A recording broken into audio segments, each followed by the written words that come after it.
On the Shelf episode number 31 of Brutal Battle. We are not only going to do 2 On the Shelf beers for this episode, but like we talked about in the last On the Shelf, we are actually going to get to that question that Dan Flynn, listener Dan Flynn, had sent us via Instagram some time ago. Apologies, Dan, for us taking so long to get to it. But this can be a thing that we do during episodes like this. If people have topics you want to hear us talk about, you want our opinion on certain things, just email brutalbattlepodcast@gmail.com or send it to our Instagram account as a private message, and then we'll take care of it. So, do you want to read real quick what question Dan has? Then we'll do the first beer. Well, we should probably just do the first beer, then do Dan's question and talk about it, and then do the second beer. So kind of like sandwich his question with beers. I'm thirsty. Because then we can sip on something while we talk about the topic. But, okay. So the first beer we have is called Ba Light. Baalite. It is a hoppy Kolsch-style ale. It's by Ba Ba Brew House.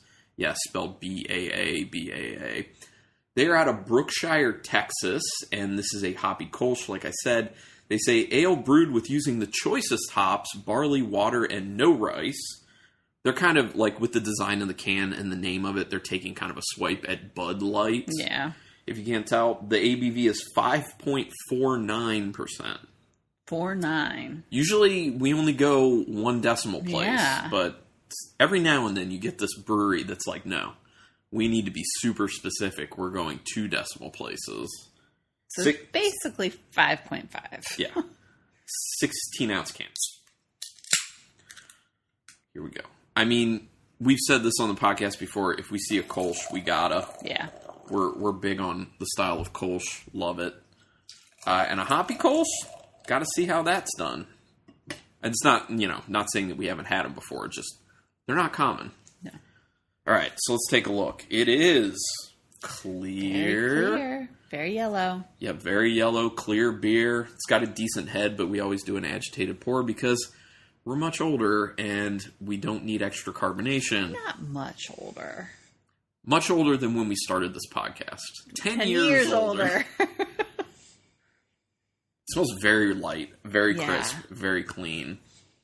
Honey, but not a lot. Like, it's kind of like this light honey note. Definitely honey. Light honey note, plenty of straw in there. A little orange. Like you think like a little orange peel type? Yeah. Because there is a perceptible... It's like our sweetness orange, like an orange marmalade. Okay. Yeah, I can get a light orange marmalade on that. It's definitely got a bit of a bitterness to the nose as well. Smells good. Yeah, it's very light, though. The nose is super, super light. I mean, it smells good, though. It's not, like, offensively light. Like, you can't get anything. You can perceive things. Oh, that little bit of oranginess could actually just be coming through because of the hopping. It could be. The extra hop, the hoppy aspect of it. The choice. Yeah, exactly. The choicest of the hops. All right, going in. It's really easy. It's very easy. It's a little more watery than I was hoping for. I was hoping for a little more flavor. Yeah. I am getting that bit of that orangey flavor, so it is kind of tasting kind of hoppy, but there is honey to it as well. Yeah. There's a bit of the straw. It's really drying. And the flavor level seems pretty low, in my opinion. Yeah, you got like a quick hit of the orange, a little honey, a little bitterness, drying. But it is light. Yeah, and here's the thing. The way the bitterness and that drying aspect come together at the end, it's just kind of leaving you with this little bit of like an aspirin flavor as a finish. It's not great, to be honest. It's not a bad beer. I don't hate it, but I don't really like it that much. So I like it more than you do. Had way better Kolsch's before. The Cushwa Kolschman comes to mind. I would much rather drink that. Beer from Forward Brewing. Oh, yeah, the Boat Day. Yeah. That one, that Kolsch, that was really good. And that was a hoppy Kolsch, too. Kolsch. That was way better done, in my opinion. This isn't bad, but, in comparison, Forward Brewing does a better job. It's not bad, but it's not necessarily what I wanted. So, the Instagram. Okay, so this came to us on February 2nd.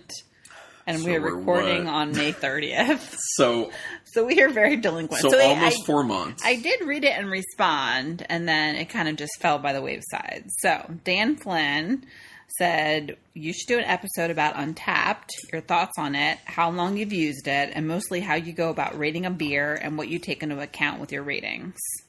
I was just thinking about this while using the app. Sure. I will say off the bat, we did do an episode some time ago breaking down some things about Untapped. We've talked about it, I think, 2 separate times over the past 10 years that kind of encapsulate some opinions on it. But there was also, I think the most recent one was talking about the inherent issues with Untapped, where because people just have a tendency to rate like hazies and, big stouts and fruited sours highest on there, that's what some breweries end up using to decide what style they're going to brew. So it ends up kind of really skewing the market in a bad way. So that's kind of what that was like. So I would say, Dan and other people interested, search for that episode. You can just go to brutalbattle.com and put in Untapped, or go to archive.org and put in Brutal Battle Untapped, and those episodes will come up. But things change, and we can talk about our personal feelings on Untapped and how we personally use it. So did you want to start, Rebecca? Well, yeah, I just pulled up my Untapped. So I joined March 4th, 2014. Mm-hmm. Now, I had many years of not using it, though. Yes, you did. Like, I went hard in the beginning, and then I was like, I'm done with this, and I didn't use it for many years, so I more recently just got back into it. How about you, Carlin?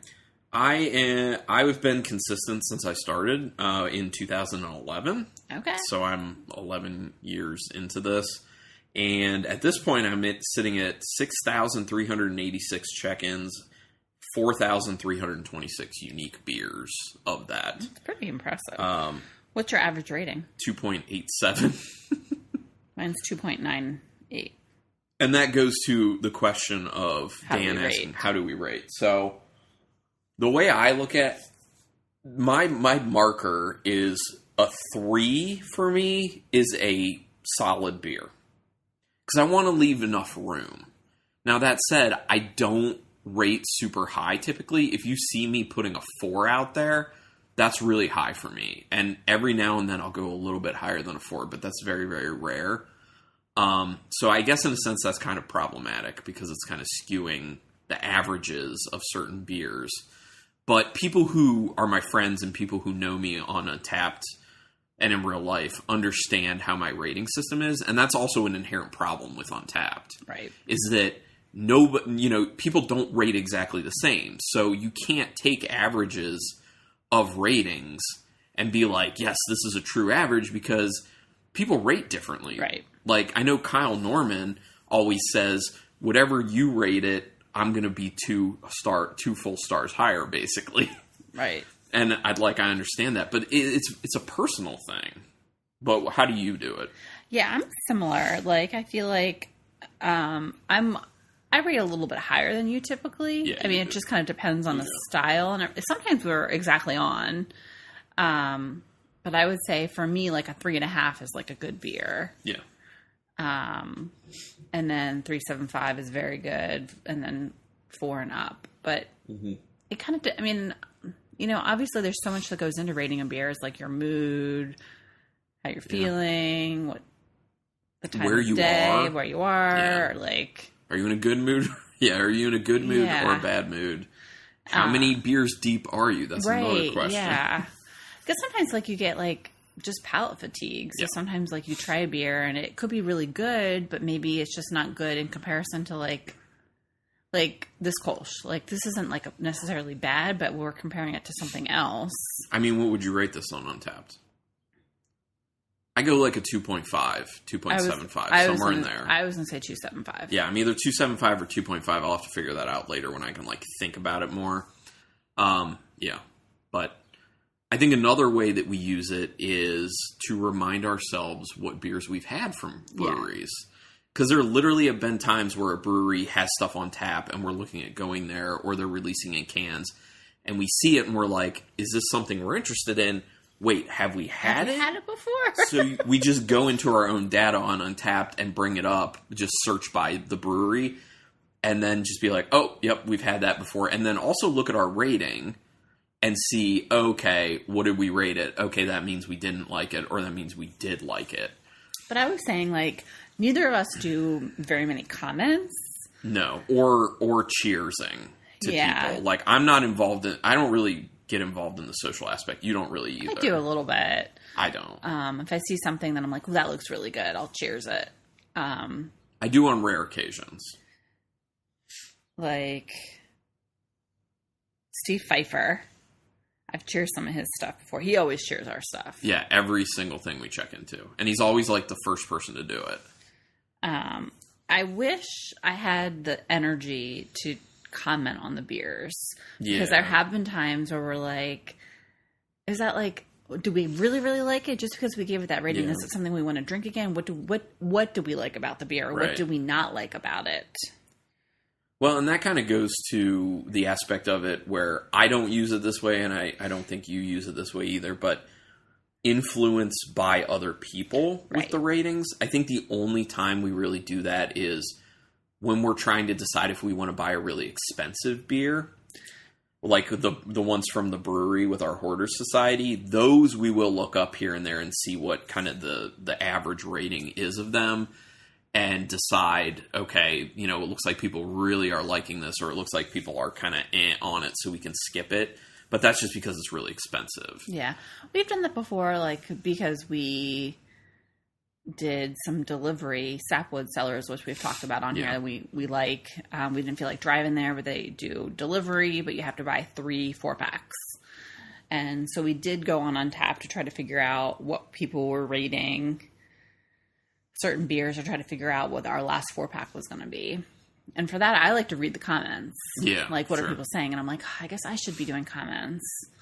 Yeah, it takes so much. It is. Like, I know people who are really into Untappd, and like, they like to be on it constantly and put all the comments and cheers people. And that's great, but it's just like, there's so much on your phone and social media wise. I mean, you can get consumed. Yeah, there's just so much to do. You don't want to stress yourself out over like trying to keep on top of that type of stuff. At least from that's my personal thing. I don't want to feel like I have to do all this stuff. I also have found myself looking at beers that like I really haven't liked. Like, so the one that comes to mind was that key lime beer by Ouzelfinch. That was just to see what other people are getting out of it. Yeah. And there were a lot of people who really liked it. Like, we're getting it really, really high ratings. Yeah. And then there were people that were commenting kind of negative, but still gave it a high rating. And that was really interesting to me, too. But then those things make you wonder, like, is it a different batch of the beer? Right. Was it on, on tap that they had it? Did it go bad in the can? Because I don't think they date coded that. Like, right. You know what I mean? Like, there's so many variables that looking at someone else's opinion of it, that in itself is just one person's opinion or multiple people's opinions. Like, you really don't know what that means for you personally. So, like, for that reason, I just like to use Untappd as, like, a way for me to track beers for myself. Yeah, for myself to reflect on personally. And then if other people, want to see what I'm drinking, that's cool. That's fine. I would say, I feel like we have used in the past when we've gone to a brewery to kind of see if we need to make decisions on what we want for our flights. Like, this one's rated higher. Okay. Like, right. I don't think it like heavily influences us, but I think it does kind of play a factor. Yeah. I know last summer we went to Rehoboth, and we were going to check out some breweries, and we were between a couple different breweries around that area, and we went on Untappd to see which ones had higher ratings. Yeah. Yeah, I do remember that. So, yeah. We do that. Yeah. I think for me that's... Well, the other thing is we did an episode where I kind of broke down, like, our top...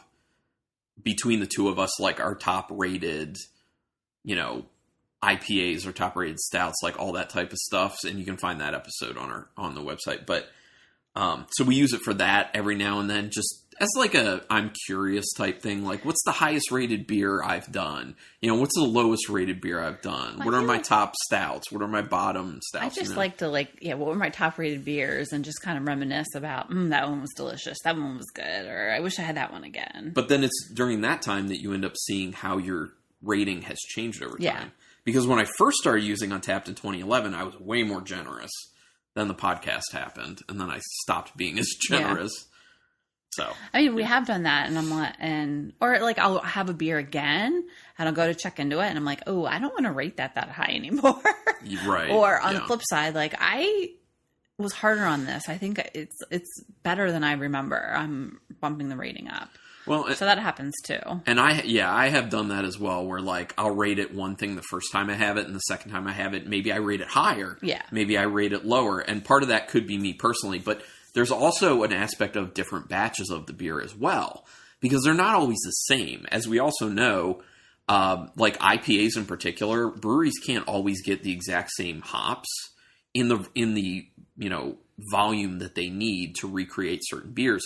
So what they'll do is they'll get other hops and try and kind of recreate the flavor profile the best they can from what they can get.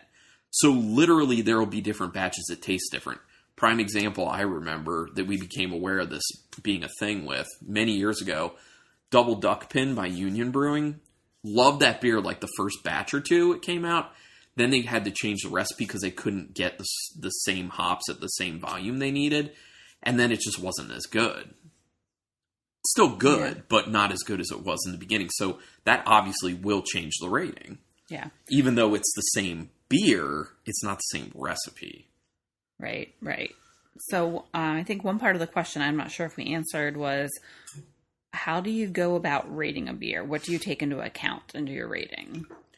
I think you kind of, if you want some more water, I think you kind of hit on it a bit where you were saying that you do consider the style, like within its style, like how does this stack up? Is this awesome for its style? So I think I used to do it where I just kind of compared like all beers, but I think over the past many years, it's been more of like when I'm drinking a lager, I'm comparing it to other similar lagers in my mind. When I'm drinking a hazy IPA, I'm considering, well, I'm not going light on the hazies, but no, I do consider that as a hazy. Yeah. Otherwise, I'd be rating them way lower, but yeah. So you can consider, yeah, I think I do too. I can't say it's like, for me, like the rating usually is just kind of like my gut. Yeah. Like I don't know if I like super analyze it. I'm just kind of like, I feel like this is the number. Well, I will always think about my benchmark. Like my immediate thought is, in my mind, is this a 3? Because I know what a 3 means to me. And then I adjust it up or down based off of that. Also, I will try and think of other beers that I've had and how I've rated them recently if they're similar to that beer that I'm trying. And I never take into account aroma. It's always just based off of flavor and like mouthfeel. That's it. I know some people will take aroma into account because that's kind of being more holistic about like the entire, experience. Yeah, the entire experience, the entire creation of the beer. But yeah, for me, it's just like mouthfeel and flavor, and that's it. Yeah. So yeah, I'd probably agree with that too. But yeah, I think we covered it all pretty well. So Dan, hopefully that satisfied Dan. Yeah, hopefully, and if not, hopefully it was worth the wait, Dan. If not, he can send us another Instagram message. We'll get to in the next 4 months. Kidding. We'll be better. Or email us, like I said, brutalbowpodcast@gmail.com. Yeah, or any other follow-up ideas that you want to hear about. So, awesome. That was fun. That said, let's go to our second and last beer of the episode. So this one is, on the shelf we try to get newer stuff, but this is actually not newer, but it's still on the shelf. And I'm betting it's still on the shelf in a lot of places. These used to be super popular and flew off the shelves. I noticed over the past 4 or 5 years that's not been the case anymore. People still buy them, but the pacing on it is so much slower, and I think it's because there's a lot more of these types of beers available now, so they don't have to sell as fast. They're also expensive. And this is the first time I've seen them in a can, so this isn't a 16-ounce can. This is the 2021 Eclipse release. Now, this is by 50/50 Brewing, and they're out of Truckee, California. Truckee. So 50/50 Brewing, Truckee, California. Now, if people don't know about the Eclipse line, it's always barrel-aged Imperial Stout, and then it's done a bunch of different ways when they release it. There will be like cognac barrels, whiskey barrels, with coffee, with caramel. Like, they do a ton of different ones. And in the past, it's been bombers, 22-ounce bottles with wax on the top, but I'm glad to see they're going to 16-ounce cans. That's more manageable. It also is even better at keeping oxygen out that you don't want in there. So anyway, we have their 2021 Eclipse release, which is the vanilla rye version. So it's a barrel-aged imperial stout done in rye whiskey barrels with vanilla beans added. And it is 12.7%, so it's a big boy. Yeah. Not the brewery big boy, yeah. but it's a big boy. Or girl, I don't know. Ooh, there's too much room in the top of this can, really? In my opinion. For what, look at that. For like a beer like this, you don't want it to, any beer really, you don't really want it to oxidize that much. You really got to fill those cans. Come on, 50/50. Yeah. Okay, we'll see. Be better. Okay. Oh, it looks like an imperial stout. Yeah. It's dark. Yeah, super dark. There's not a lot of head hanging out on top of it, but, that's pretty common for higher ABV beers. There are some relatively large bubbles there, though. I just love the smell. Ooh, it's a lot of spirit to it. Yeah. A lot of the spirit barrel. But it's like so vanilla, chocolate. Yeah. It's very chocolatey. It smells like it's going to warm my soul. I get a lot of the wood from the rye whiskey barrel as well. Yeah. I get that little bit of that kind of like earthy spice character from the actual rye whiskey. A little raisin to it. Like you get like a little sweet raisin. You usually get that with higher ABV it just beers. it's boozy. Like it smells like it's going to burn. It smells very boozy. I'm hoping it doesn't taste very boozy because then that would mean it's crafted extremely well. But it's been a long time since we had an Eclipse beer. Long time. Probably. So we had a memory on Facebook just come up from 7 years ago. 7 years ago. That may have been the last time, actually. We were drinking an Eclipse with a piece of chocolate cake from your mom.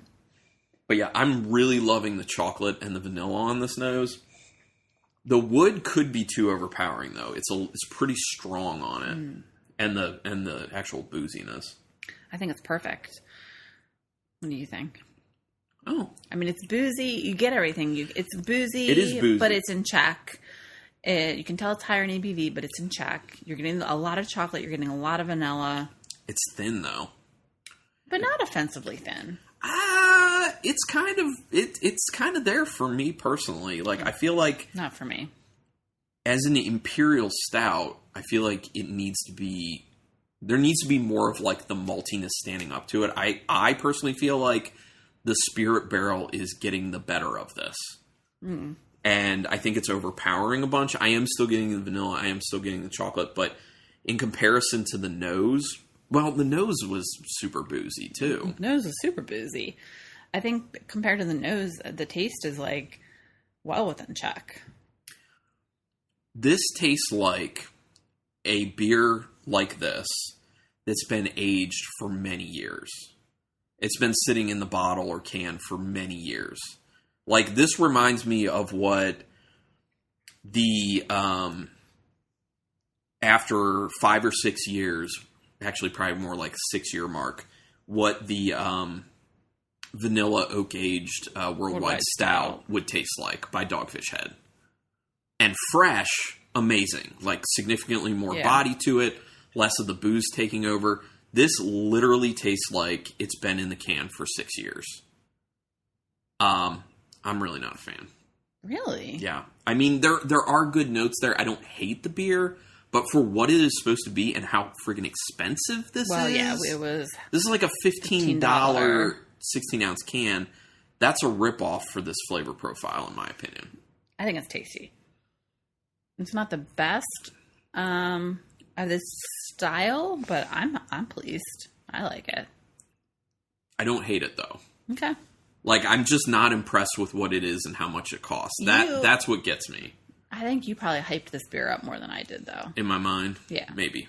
I am getting a kind of nice kind of coffee roastiness on the finish now when I keep going back, but it's just the spirit barrel is too strong, and I think that just goes with the base Imperial Stout was too thin.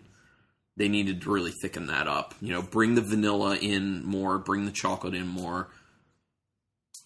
That's my opinion. Okay. But you're liking it. Yeah. We're disagree on that one. But I will say it is better than the Ball Light. Okay. In my opinion. I do like it better than that. Like, as a strictly, like, beer-to-beer comparison. Not considering the cost or anything. You said there was flavor text on that? Oh, yeah, there is flavor text on it. So we'll see what it says.